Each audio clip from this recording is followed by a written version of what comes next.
Sallallahu ala Muhammad. Sallallahu ala Muhammad.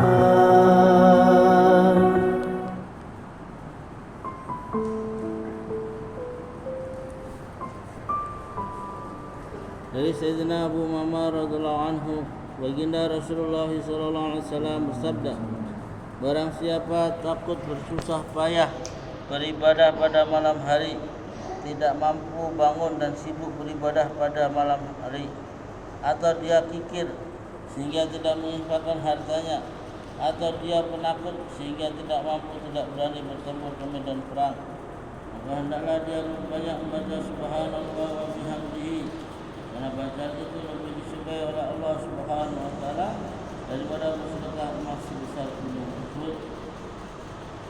gunung di jalan Allah Subhanahu wa taala.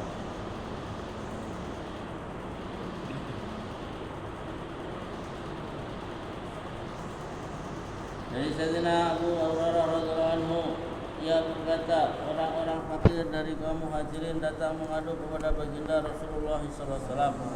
Mereka berkata, ya Rasulullah, orang-orang kaya telah mencapai kedudukan yang tinggi dan nikmat yang abadi. Beliau bertanya, mengapa? Jawab mereka, mereka sholat dan berpuasa sebagaimana kami sholat dan berpuasa. Namun karena kekayaan mereka bersedekah dan membebaskan hamba sahaya, sedangkan kami tidak mampu melakukannya.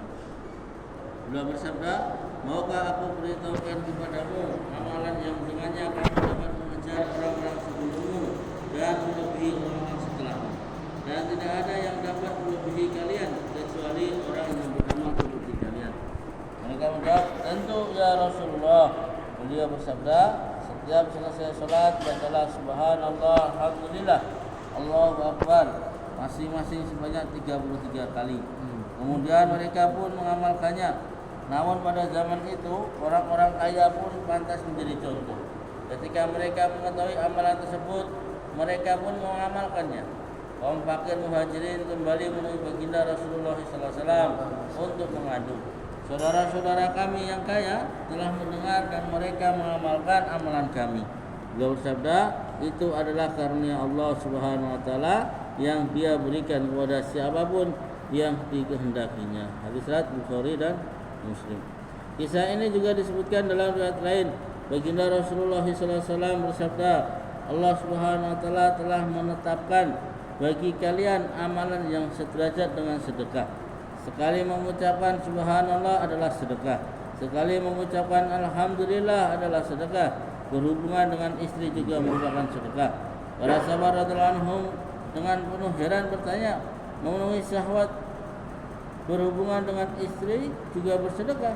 Beliau balik bertanya, jika ia memenuhi syahwatnya dengan cara yang haram, ia berdosa atau tidak? Jawab para sahabat radhiyallahu anhum, tentu ia berdosa.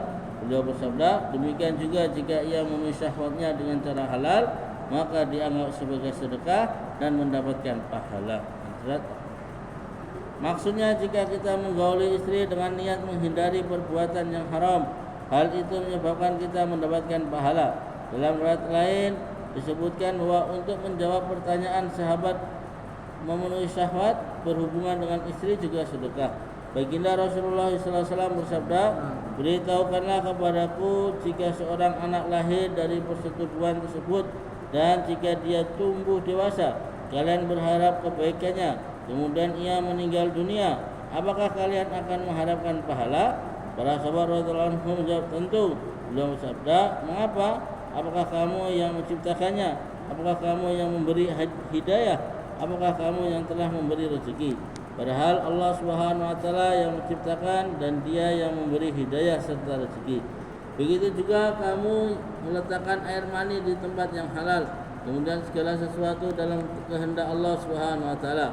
Apakah Dia dikehendaki air mani itu hidup menjadi seorang anak atau mematikannya?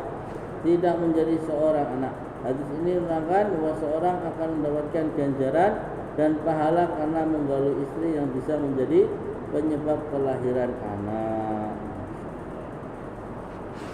Insyaallah, alhamdulillah yang kita dengar kita usahakan dalam hati dan niat amal dan kita sampaikan seluruh Insyaallah. tulis kita tutup dengan tulis subhanallah ya Assalamualaikum. Waalaikumsalam warahmatullahi wabarakatuh.